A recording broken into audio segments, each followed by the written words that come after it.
This episode of the Reading with Your Kids podcast is brought to you by Jedley's award-winning children's book, The Great Maratini.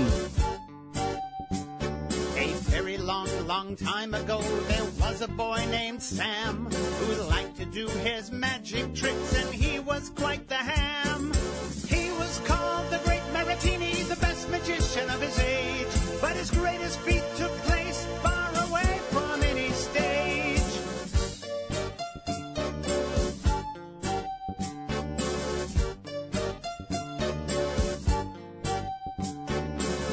Every trick Sam tried to do would somehow come out wrong, but Sam just kept on going, and that's what made him strong.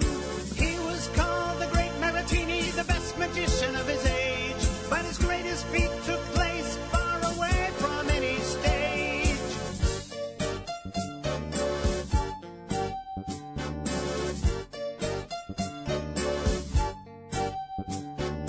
One day as he traveled, he helped a stranger in need, and this was not a trick, oh no, but a magical good deed. He was called the Great Maratini, the best magician of his age, but his greatest feat took place far away from any stage. He was called the Great Maratini, the best magician of his age, but his greatest feat took place far away from any stage. To get your autographed copy of the giant bilingual edition of The Great Maratini, please visit greatmaratini.com. Reading with your kids.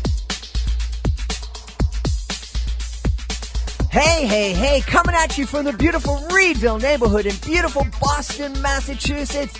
This is the Reading with Your Kids podcast, an iHeartRadio Best Kids and Family Podcast Award nominee. My name is Jedley, and currently I'm here in Reedville, but when this is published, I'll be in LA attending the iHeartRadio Podcast Awards. We'll let you know what happened with those awards, but in the meantime, we want to introduce you to our guest today. His name is Patrick Moody, and he is the author of The Gravedigger Son.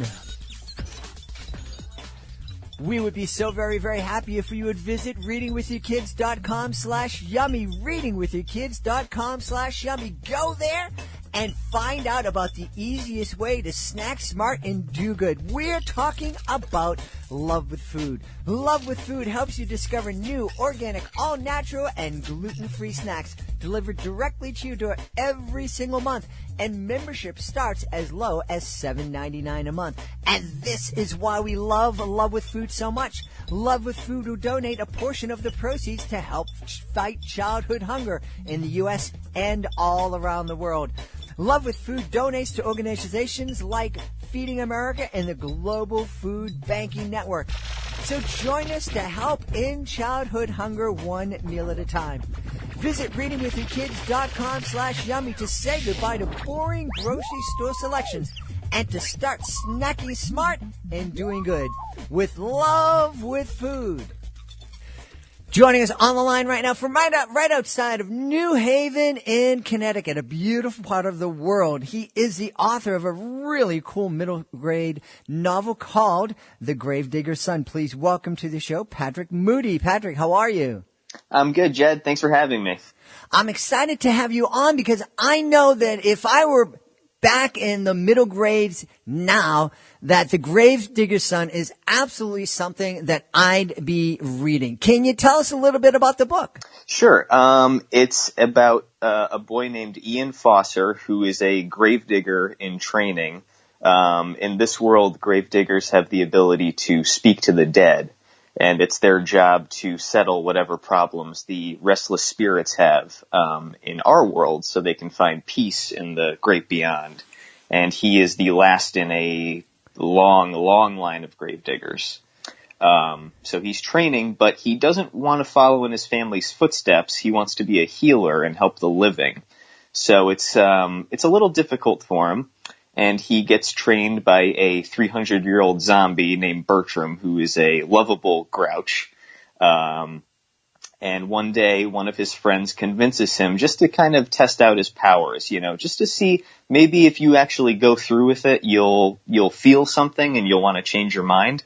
So he does, and they wake up a boy named Thatcher. And Ian is kind of elated that his powers actually do work. The only problem is once Thatcher is woken up, he doesn't want to be put back in the ground. So he runs away, and it's up to Ian and his friends to catch him and sort of save the day before chaos ensues. Wow, very, very cool. I can definitely I definitely can see that whole kind of, and it can relates to a lot of what's going on with kids' lives in that kind of middle grade age group. Not necessarily that they're waking up the dead and chasing around zombies, but there's a lot of, they do things that kind of ignite chaos, at least in their eyes. And so a lot of times the kids in that age group are kind of scrambling to try to fix things and put them back together. Sure. Yep, and that's basically the whole story hinges on that. So it's basically about Ian and his friends just trying to figure out what's going on before his dad gets back, because the whole time his dad is away on a trip. So they have to basically put everything back together before he gets home, which, I think a lot of kids could relate to that. Yeah, absolutely.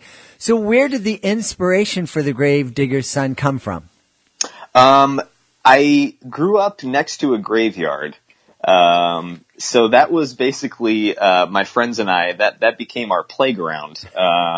We would play baseball in the field next to it, and at night we would have, flashlight tag and hide and go seek in the graveyard, which sounds, probably a bit strange to most people, but for us it was completely normal. So, I always knew that when I did, write a book, I wanted to set it in a graveyard. So it was just a matter of figuring out, well, how would this actually make sense? And that's when the whole idea of the Gravediggers came into being. As you're saying that, growing up next to a graveyard, when my wife and I were looking for a home to buy, our first home, we went looking around, we're seeing, it seemed like thousands of homes. It just took forever. But I remember going into this one home, and my wife fell in love with it. She just, the kitchen was perfect. And from the front, it was beautiful, and this wraparound porch. And then she walks out to the kitchen, and she loved it. But she looked out the window, and she said to the realtor, "Is that a cemetery?" And she said, "Well, yes, it is." And my wife's like, "Nope, that's it. We're done.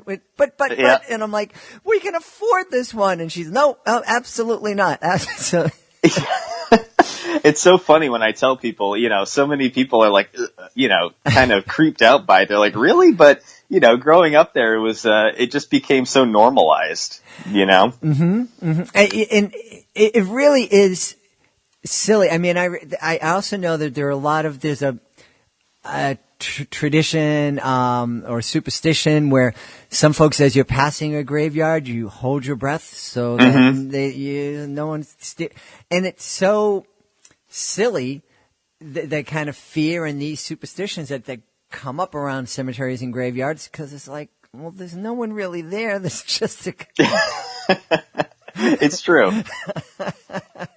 Well, in your experience of growing up next to a graveyard and writing about it, do you have any idea? I mean, I can imagine just our fear of death, but there are other kind of sources from where those superstitions came from?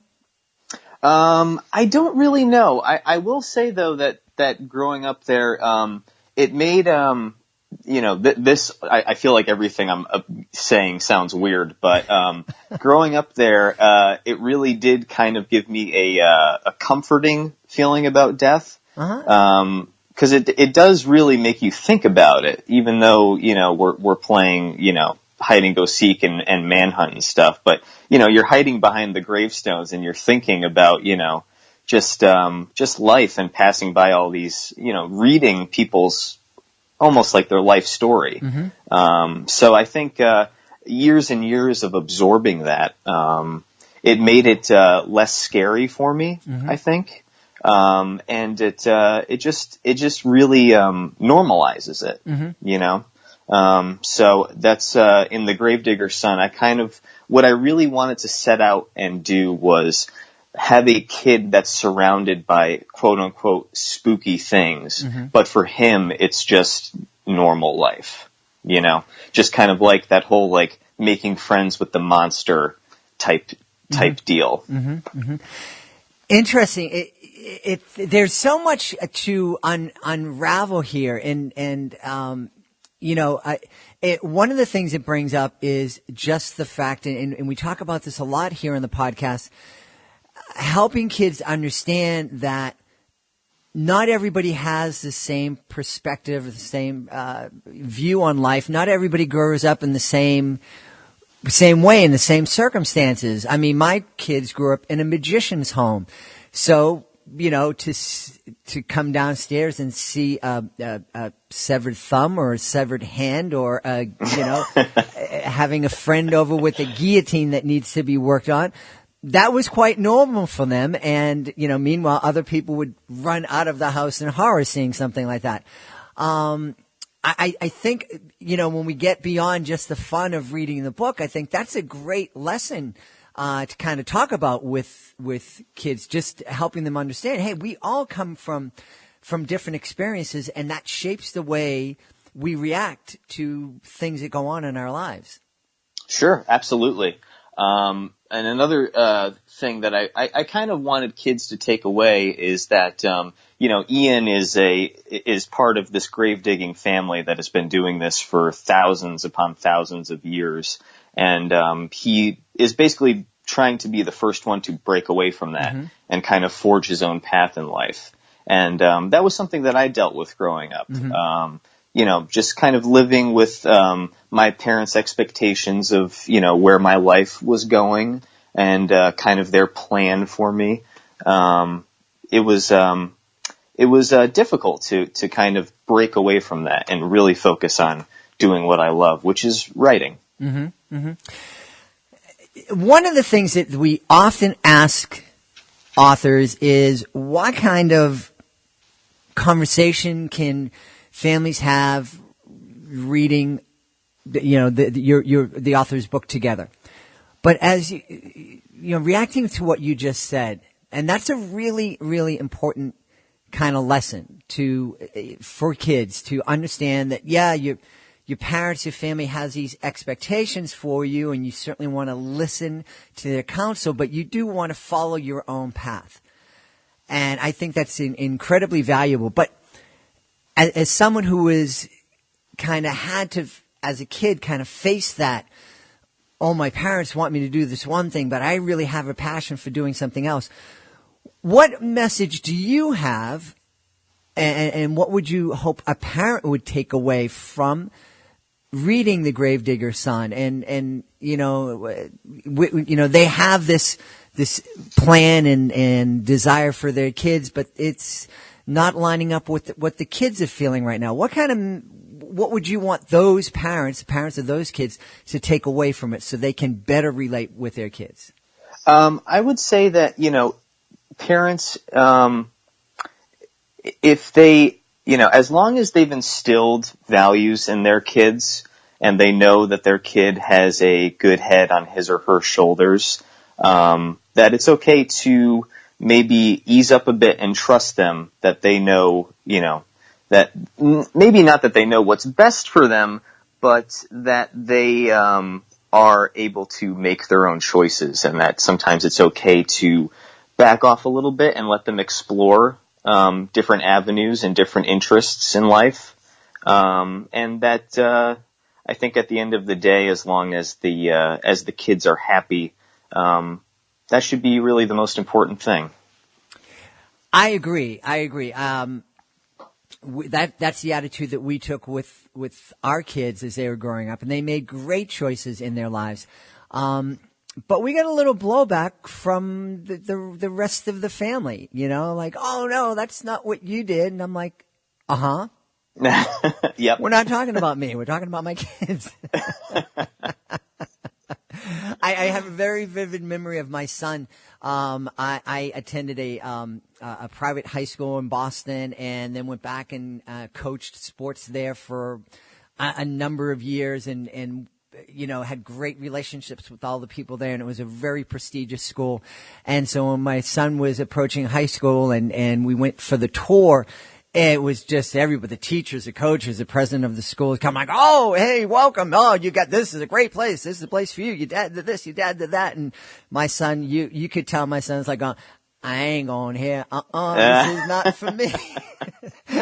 And thankfully, my wife and I, we would have loved for him to attend that school, but my wife and I saw the same thing, and we both looked at each other and said, nah, he ain't coming. Yeah. And it was the best choice for him because he was very happy. He made a great alternative choice, and it worked out really well. And we had to listen for a lot of times, but why isn't he going to that school? It's the perfect place for him. Yeah. Yeah. And I think most times that kids are able to kind of forge their own path, it does turn out for the best. Mm-hmm. Mm-hmm. And I think too, it's important for parents to remember that your kid may look like you, and it may even walk and talk and sound like you, but they're very different people, and they've grown up in a completely different circumstance than the way we grew up. It might feel the same, but it's different. Absolutely. Yeah. Yep. All right. Great lessons. So what kind of reaction have you received from folks who've read the book, both kids and parents? I've received a lot of good reviews. A lot of people enjoy the fact that it's not a full-on horror story, mm-hmm. that there is kind of just a spooky element to it, and that it reads more like a fantasy, which I think is good, especially for younger readers. I didn't set out to scare the socks off everybody. I just kind of wanted to write a book that's sort of eerie. Mm-hmm. And a lot of people have really enjoyed that aspect of it, that it's, not too scary. And, a lot of people have, really enjoyed the humor that, I injected into it too. Mm-hmm. I also, understood that, there needed to be some laughs in this kind of, gray and dismal world of the, gigantic graveyard. So, mm-hmm. People did like all of the secondary characters who I think added some much needed comic relief. Awesome. That's fantastic. I think that this would be, I imagine a family, I can imagine a family reading this together or co-reading it and sitting around talking about it at night. And just kind of enjoying the kind of the laughs and the jokes, but also kind of, maybe scaring each other in a loving kind of fun way, and just a great opportunity to share some fun times together. Yeah, absolutely. And especially, since Halloween has recently passed, mm-hmm. It was really nice to hear back from people who actually did read it with their kids, during the Halloween season, which I just loved because that is my favorite holiday. So it was perfect. Now I have to ask, I'm going to ask you to let folks know about your website and where they can go for the website. But, and I meant to ask you this before we started the interview, but you do have a picture on your bio page that says, please lift your cape so it does not get snagged in the escalator. You must have taken that picture at a Comic-Con. Am I right about that? You are absolutely right. I had to take a picture of that. I was like, this is perfect. That is the greatest sign I've ever read. Yeah. My son is a big fan of Comic-Cons and actually travels around to a number of them and does some MC work and things like that. So we've gone out to see him, and as soon as I saw that, I go, yep. Has to be, yes. And there are other weird signs like check your weapons and, Yeah. Put your swords and laser guns go in the bin. Yes. Keep your swords sheathed or something like that. Absolutely. So I'm just wondering, do you see the characters in the Gravedigger Son perhaps popping up at a Comic-Con in the near future?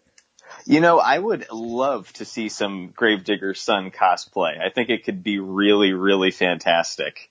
Somebody, because I made them very identifiable. So if somebody could dye their hair white and wear all the black cloaks and maybe carry around a little shovel, that would be excellent. Excellent. My daughter and I and her boyfriend recently, there's a, I think it's called the House at Haunting Hill. It's a Netflix thing.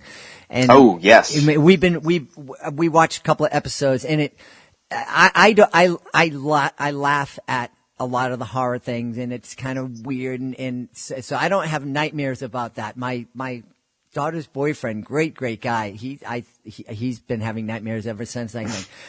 But the one thing that I did have nightmares about for a long time is I was touring down in Puerto Rico, and my family was down there performing, and my wife's family is originally from Puerto Rico, and one of her uncles passed away out in the country.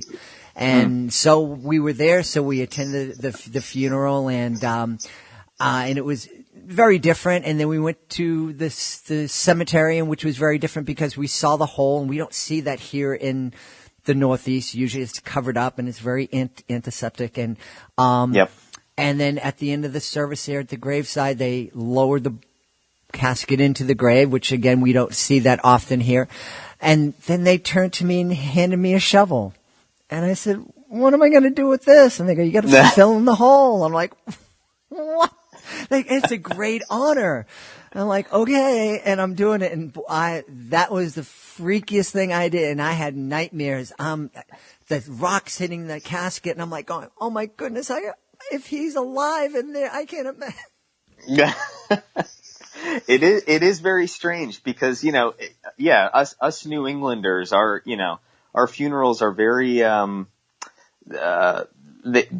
think the gravediggers and the funeral directors really make sure that we don't see any of the inner workings. Right. It's very much like a magic show. Yeah.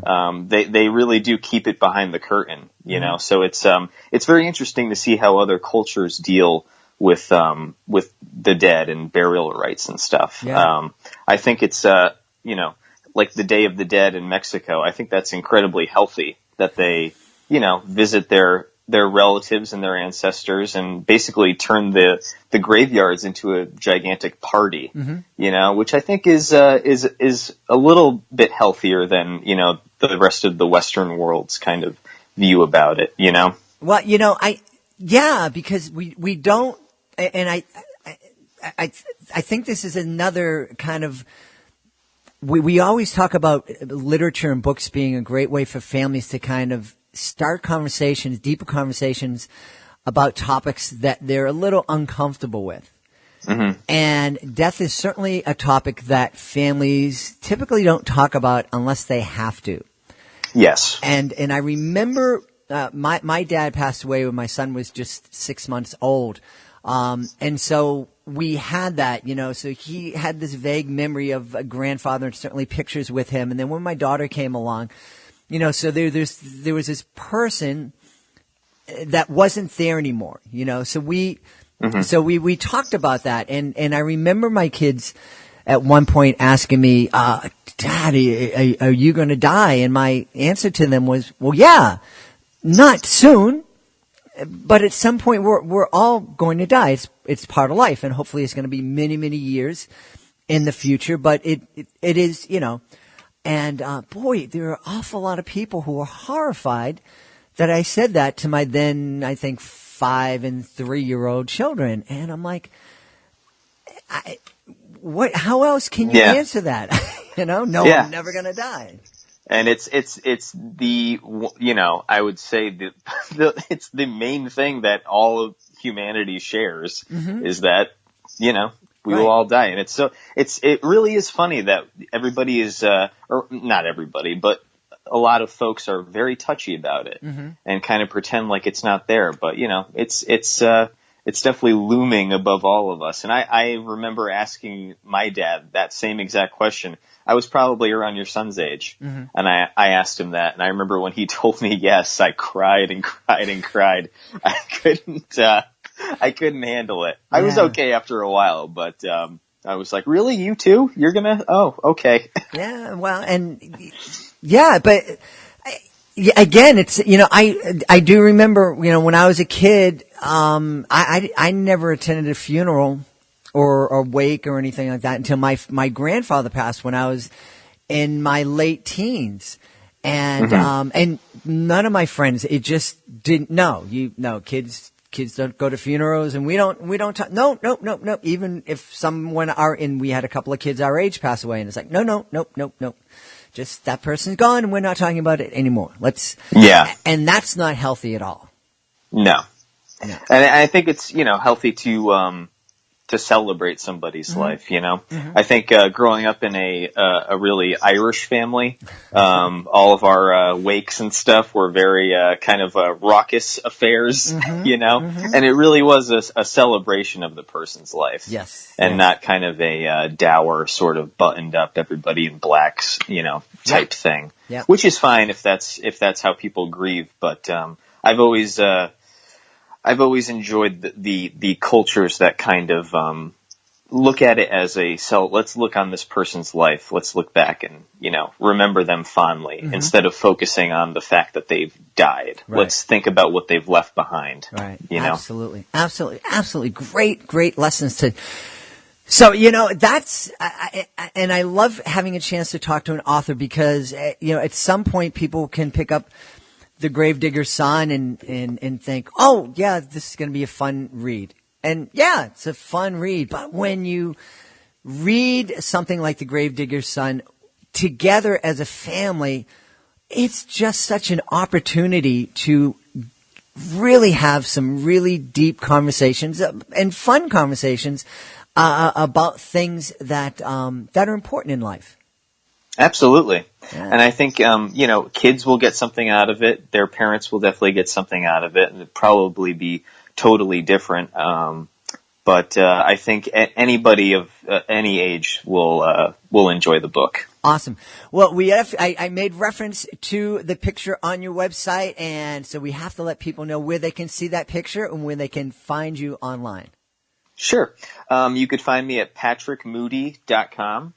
I just recently joined a group of other authors who are writing in kind of the spooky genre for middle grade readers. So you could find us at spookymiddlegrade.com. Ooh. And you could find a bunch of teacher resources and book a free Skype visit. We have a blog where we talk about the importance of spooky stories and why spooky stories can be read year-round and not just around Halloween. Awesome.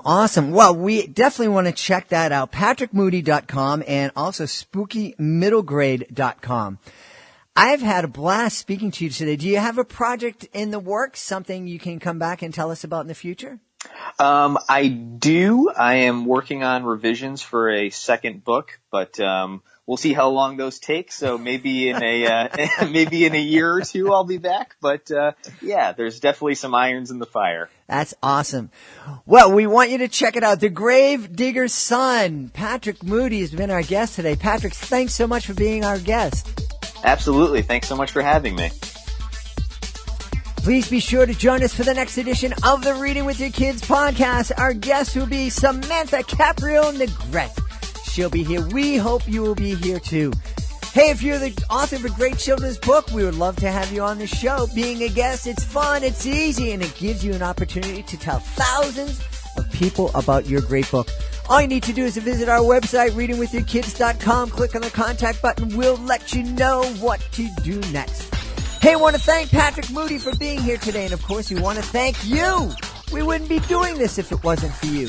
Thank you for joining us today. And thank you for helping to make the world a better place by taking the time to read with your kids. We'll be looking for you in the next edition of the Reading with Your Kids podcast.